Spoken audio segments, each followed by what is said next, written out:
Assalamualaikum warahmatullahi wabarakatuh.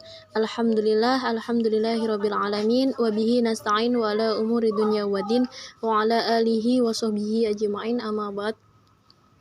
Yang sama-sama kita hormati Bapak dosen pengampu mata kuliah Sejarah Peradaban Islam Bapak Muhammad Hamdillah dan teman-teman yang kami banggakan.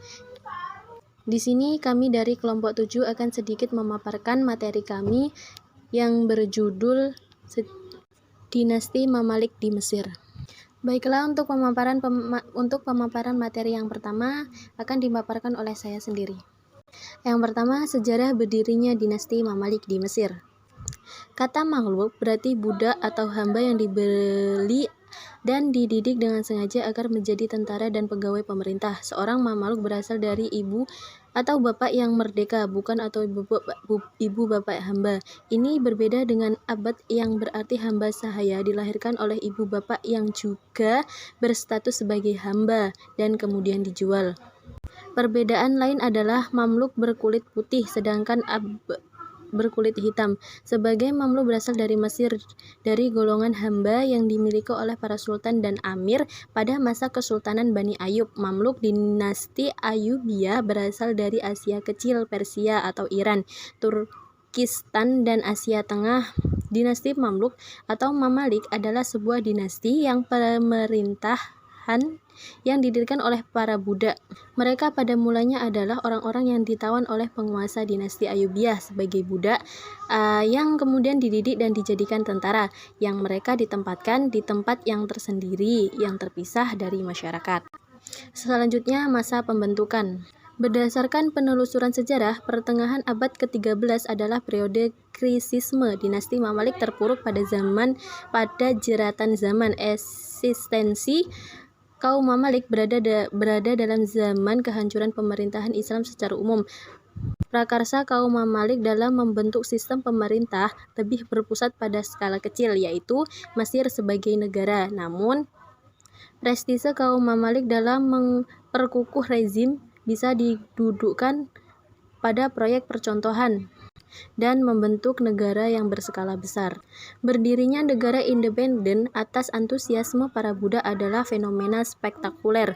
Prioritas dan perlakuan istimewa Sultan Ayyubiyah kepada Mamalik pada gilirannya berfungsi merontokkan sendi-sendi birokrasi dinasti Ayyubiyah, terutama setelah Mu'iz Aibak tahun 1250–1257 Masehi, seorang legislator dari tokoh penting Mamalik naik panggung dalam belantika Kesultanan Mesir. Untuk yang selanjutnya akan dipaparkan oleh teman saya, silahkan. Selanjutnya adalah masa perkembangan.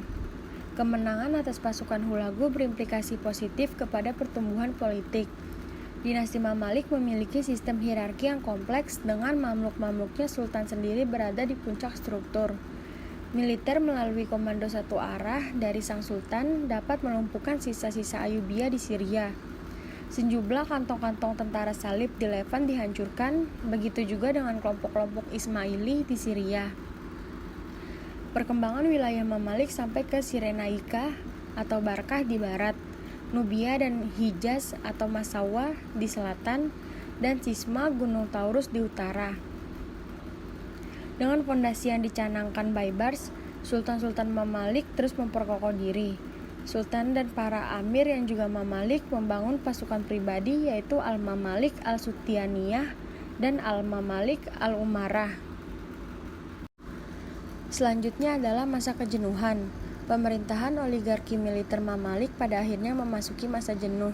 Solidaritas yang mendatangkan kekuatan pada Mamalik kini semakin melemah. Kekuatan antar bangsa telah berubah menunjukkan ketidakseimbangan. Jalur perdagangan utama dimonopoli oleh feodalisme asing. Dengan demikian, penderitaan dinasti Mamalik semakin kompleks. Penderitaan dinasti Mamalik berakhir dengan menyakitkan pada 1517 Masehi. Artileri Laskar Utsmani membumi hanguskan pasukan militer Mamalik. Alasan utamanya adalah Sultan Salim ingin merampas Mesir guna memperlebar teritorial negaranya. Dinasti Mamalik di Mesir. Dinasti Mamalik membawa warna baru dalam sejarah politik Islam. Pemerintahan dinasti ini bersifat oligarki militer. utamanya pada masa pemerintahan Mamluk Bahri. Sistem oligarki ini banyak mendatangkan kemajuan di Mesir. Para amir berkompetisi dalam prestasi karena merupakan kandidat sultan. Adanya kompetisi semacam ini memotivasi setiap amir untuk melakukan perubahan demi terjadinya suatu kemajuan di Mesir. Kemajuan yang telah dicapai adalah bidang militer, bidang pemerintahan, bidang ekonomi, bidang ilmu pengetahuan, dan bidang seni dan budaya. Sekian dari kami, terima kasih. Wallahul muwaffiq ila aqwamit thoriq. Wassalamualaikum warahmatullahi wabarakatuh.